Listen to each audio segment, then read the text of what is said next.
Simple question है। Question बोला है, यहाँ पर ध्यान देना। क्वेश्चन कर रहा है हवा के एक बुलबुले की त्रिज्या, हवा के बुलबुला बुलबुला होता है जैसे बारिश अभी पड़ रहा है ना, बारिश हो रहा है तो बारिश होता है, देखो बुलबुला टाइप से नहीं, धरती पर दिखता बुलबुला टाइप से है ना। तो वही कह रहा है कि हवा के एक बुलबुले की त्रिज्या 1/2 सेंटीमीटर पर सेकेंड की दर से बढ़ रही है। बुलबुले की त्रिज्या जो है ना 1/2 सेंटीमीटर पर सेकेंड की दर से बढ़ रही है। दर बोल दे जब ये तो डी लगेगा ना, है ना, डी लगेगा।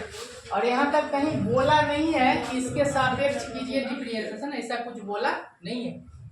जब नहीं कुछ बोले तो किसके सापेक्ष करना, टी के सापेक्ष। तो यहाँ पर त्रिज्या का हवा की एक बुलबुले की त्रिज्या, बुलबुले की त्रिज्या है ना, यहाँ पर लिख दिया करो, दिया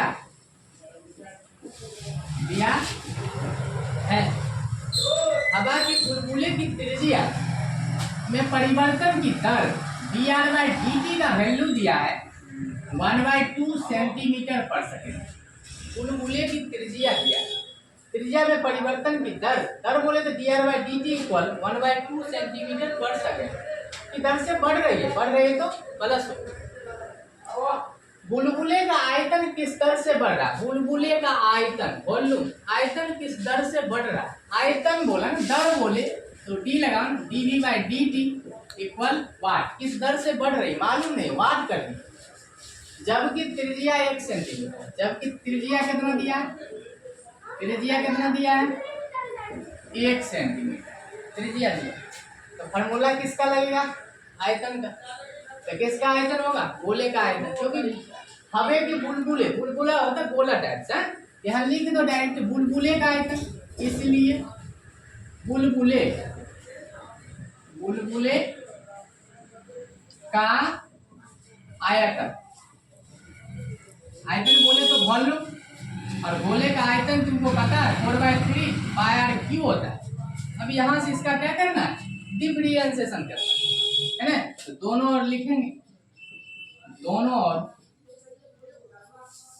टी के सापेक्ष, टी के सापेक्ष अब कलज करने पर, अब कलज करने पर तो भी में टी लगाएंगे ना, d/dt भी टी लगा दोनों, 4/3 पाई क्या है, कांस्टेंट है, इसको बाहर कर दो और इसमें टी लगा दो, d/dt r³। तो भी का क्या होगा, dv/dt 4/3 पाई, चलो x पर पावर n, इसको क्या मानो, n मानो, और x पर पावर n का फार्मूला तुमको पता है, पहले बहुत बार बताएं,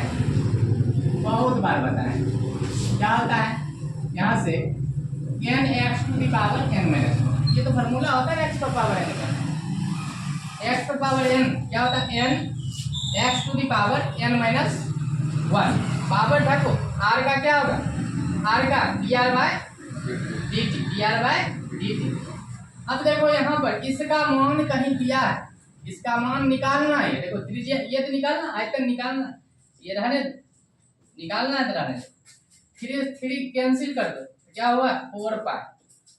यहाँ से r है कि x है, r है ना, x पर पावर n, तो r होगा ना यहाँ पर x पर पावर n, n(x⁻n-1) n है ना, x का काम r किया, तो यहाँ पर क्या बचा, r बच गया, घटाओ तो 2, घटाओ तो 2 हो गया, और dr/dt।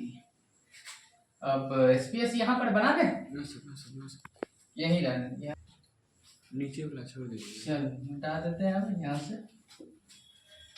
चल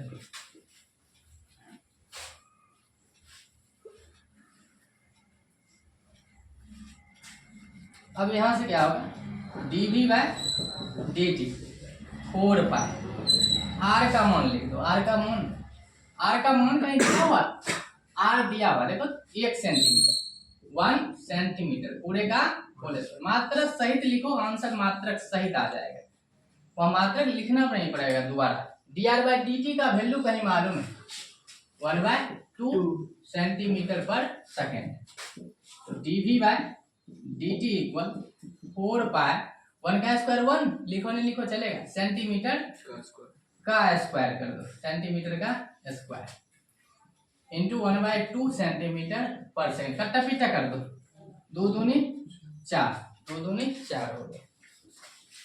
अब यहाँ पर आ जा, dv by dt equal 2 pi centimetre square को सेंटीमीटर से गुना करो, सेंटीमीटर क्यूब पर सेकेंड। आयतन में क्यूब लगता भी है, डायरेक्ट देखो आगे, यही तुम्हारा क्या हुआ आंसर हुआ। इसको नोट करो।